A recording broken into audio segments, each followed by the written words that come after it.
The thing is, when we're born, we're wounded by these Hmm. forces because Hmm. they've become very intimately entwined in our family life, in our sexual Hmm. life, in our religious life, in our education and everything.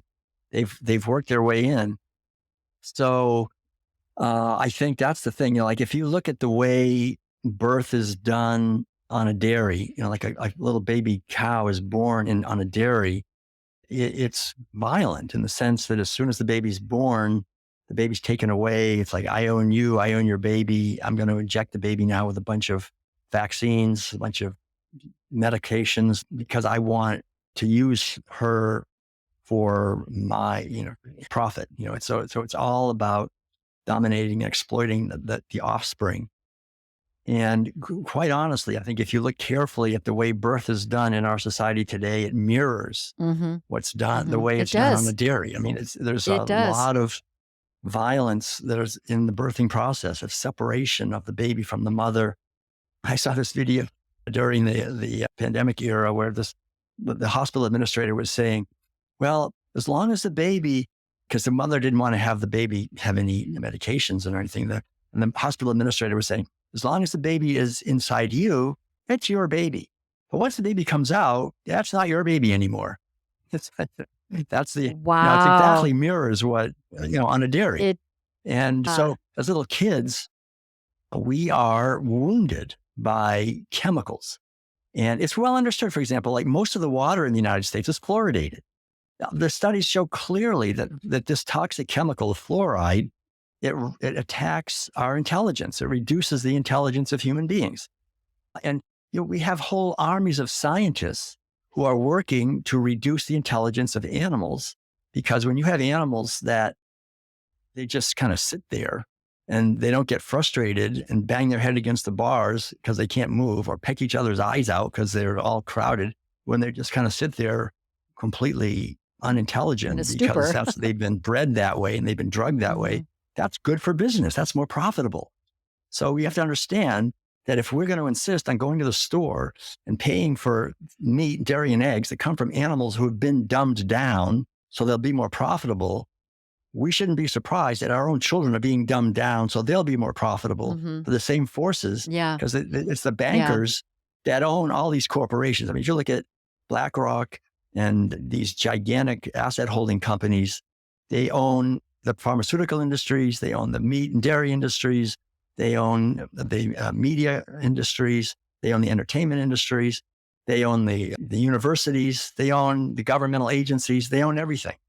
And so what profits them, everything's interconnected. They make more money when more chemicals are sprayed on the fields because they make money on chemicals. They make more money when people eat those products and get cancer because they make the pharmaceuticals for the cancer epidemic. And they make more money when there's a war because they own the companies that make bombers and all the weapons manufacturers. So the whole idea is that the same people make money on all these things that cause suffering to animals and to us. We should be proactive and not comply with those, right? We should not be eating the foods that cause that suffering to those animals. We should not be putting our children in harm's way and having them be injected with poisons or drinking poisons or eating poisons because poisons can be used as they're used in animal agriculture to manipulate and dominate and exploit living beings, animals or human beings. So we have to see why is it that all these like Harvard and all these universities come out with these articles all the time saying that organic produce isn't any better, really, and saying that, oh, if you're overweight, there's nothing to do with what you're eating. It's just genetic.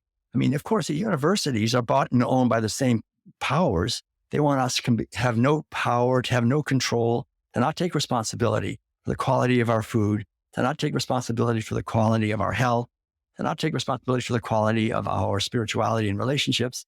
They want us to just listen to them, take their drugs, Hmm. eat their poisons, and have no power because that's how they increase their money and power. And this is not, it's satanic in the sense that if you go to the Church of Satanism, which I never did, but my wife did once, she said, I was curious. I went there and all they basically said was, just do your life and get what you want. It's really not evil. It's like everyone deserves to have the life that they want to have. You deserve that. It seems, pretty good, pretty nice. But the thing is, it's like what makes it satanic is how you harm others. It really doesn't matter that much. And so that's the key thing. And so you have to understand that with animal agriculture, that's what we do. I mean, by the millions of times every day we say, well, it just tastes so good. I love the bird. I love the taste of a chicken, whatever breast. Yeah.